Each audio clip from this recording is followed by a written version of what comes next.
Hello दोस्तों, मैं बनाने वाला हूँ एक रोटेट लाइट RGB लाइट। आप देख सकते हैं कैसे बना रहा हूँ, आप भी बना सकते हैं ऐसी लाइट।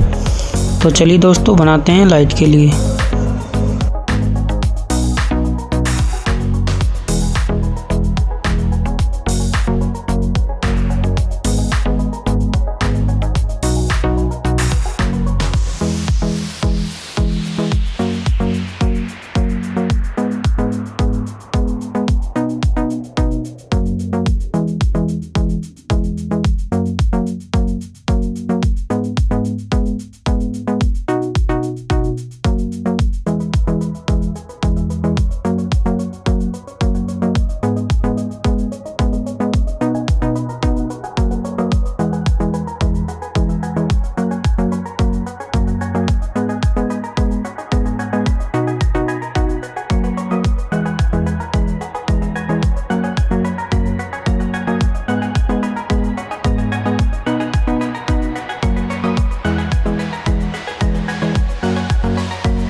दोस्तों मोटर चिपकाने के लिए आपको ग्लू का इस्तेमाल करना है। हॉट ग्लू लगाकर आप मोटर को चिपका देना ताकि ये हटे नहीं और ये छूटेगी भी नहीं।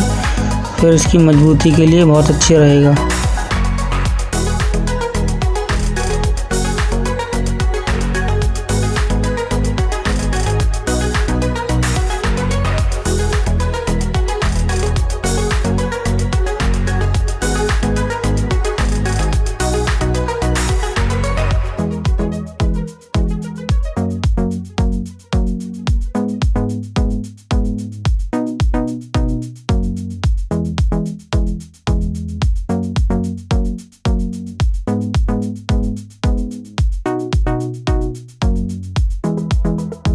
अगर दोस्तों वीडियो अच्छी लगे तो वीडियो को लाइक और चैनल को सब्सक्राइब जरूर कर लेना दोस्तों।